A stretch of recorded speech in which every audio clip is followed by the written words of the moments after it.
What happens when the man who owns half of Victoria Island falls for the one person he was never supposed to notice? Before we go further, if you love bold Nigerian billionaire love stories that break stereotypes and challenge power, hit subscribe right now. And tell me in the comments, do you think love should respect social class or ignore it completely?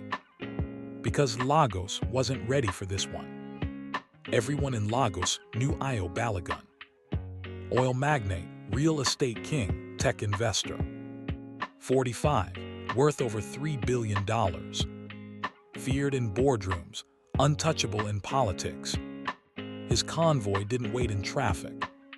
Traffic waited for him. And behind the wheel of the last SUV sat Amara. His new driver. 28, calm, controlled, no-nonsense energy. Ayo didn't hire her, his security team did. When he first saw her, he frowned.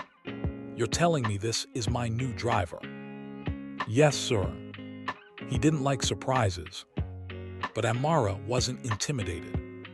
She didn't oversmile, didn't flatter him, didn't tremble. And that intrigued him more than beauty ever could. Their first real moment happened during a storm in Lekki. Flooded roads, traffic gridlocked. Ayo was irritated. "Find another route." "There isn't one," she said calmly. "Sometimes in Lagos, the only way forward is patience." He stared at her. No one spoke to him like that. Not his board, not politicians, not even his so-called friends. Later that night, he asked, "Why are you really here?" She replied quietly, "Because sometimes life forces you to sit in someone else's driver's seat." That line stayed in his head for days. Weeks passed. He noticed how she read engineering books while waiting, how she refused excessive tips, how she never lingered for validation. One night, after being betrayed in a $200 billion deal, he entered the car silent. She turned on soft music. After 10 minutes, he spoke. "They think money makes me untouchable." "And does it?" she asked. That question hit harder than the betrayal. Pause here for a second. If you've ever felt misunderstood despite success, drop a fire in the comments. I want to know who relates. Because that was the first crack in Ayo's armor. Rumors started slowly. He canceled elite events, skipped high-profile weddings. Instead, he spent evenings in quiet conversation. Not romantic, not dramatic, just real. One night near the Atlantic shoreline, he confessed something he had never said publicly. "I built everything because I didn't want to be left again." His mother had abandoned the family when he was 10. His father replaced affection with ambition. Ayo built towers because towers don't walk away. Amara didn't respond immediately. She just said, "Money builds structures, it doesn't build security." That's when he knew. This wasn't infatuation. This was exposure. The scandal exploded when they were seen at a roadside buka in Cinderella. Headlines: Billionaire dating his driver. Elites shocked. Board members panicked. "You're damaging your image," they warned. But here's the twist. Amara tried to leave. She handed him a resignation letter. "I won't be your gossip headline," she said. He looked at her not as an employer, but as a man afraid of losing something real. "Do you love me?" he asked. Silence. "Yes."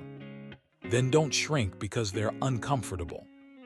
That was the daring moment. And this is where I want your opinion. If you were in Amara's position, would you walk away to protect your dignity or stay and fight for love?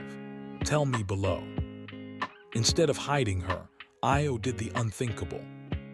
At a global energy summit in Abuja, in a room filled with billionaires and ministers, he introduced her publicly. "This is Amara," he said calmly, "the only person who speaks to me like I'm human." The room went silent. Lagos social media went wild. But something unexpected happened. People respected him more. Because vulnerability is rarer than wealth. And courage in love, even rarer. A year later, Amara was no longer his driver.